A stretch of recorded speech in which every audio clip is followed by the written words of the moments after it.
আসসালামু আলাইকুম প্রিয় ফুটবল ফ্যান্স, সবাইকে এই ভিডিওতে স্বাগতম। ইউটিউব চ্যানেল থেকে দেখে থাকলে অবশ্যই সাবস্ক্রাইব করবার, টিকটক থেকে দেখে থাকলে কিন্তু ফলো করতে ভুলবো না।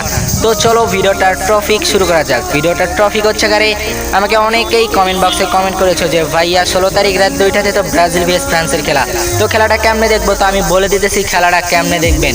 আর যদি খেলাটা টিভিতে দেখতে চান তাহলে কিন্তু আপনার অনলাইন টিভি হইতে হবে। অনলাইনের মাধ্যমে আপনি যে কোনো ফুটবল চ্যানেলে কিন্তু দেখতে পারবেন। অনলাইন টিভি হলে আপনার দেখার কোনো সমস্যা নেই, এটা আপাতত আপনারা বুঝতেই পারছেন ক্লিয়ারলি।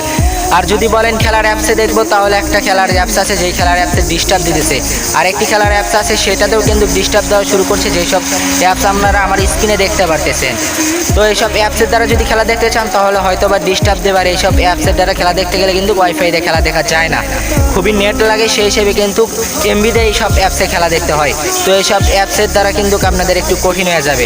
তো সহজ পদ্ধতিতে বলে দেয়, আপনারা এই খেলাটি দেখতে পারবেন ফেসবুকে গিয়ে ফ্রান্স ভিএস ব্রাজিলের লাইভ ম্যাচ কিংবা ব্রাজিল ভিএস ফ্রান্সের লাইভ ম্যাচ লিখে সার্চ দিলে কিন্তু পাবেন।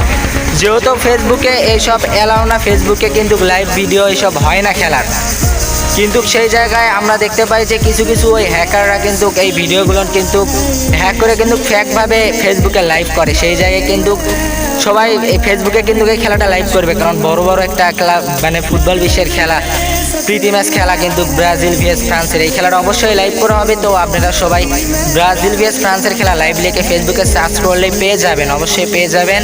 আর না পাইলে আমাকে ইনবক্সে মেসেজ করতে পারেন, আমি খেলাটা দেখার উপায় আপনাদেরকে দিয়ে দেবো। তো ভিডিওতে দেখার জন্য থ্যাংক ইউ। আপনারা এই ভিডিওতে যদি পছন্দ হয়ে থাকে তাহলে অবশ্যই লাইক করবেন, আর ফলো করতে, সাবস্ক্রাইব করতে কিন্তু ভুলবেন না। তো ভিডিওটা ফুল কন্টিনিউ করার জন্য আপনাদেরকে ধন্যবাদ এবং থ্যাঙ্কস।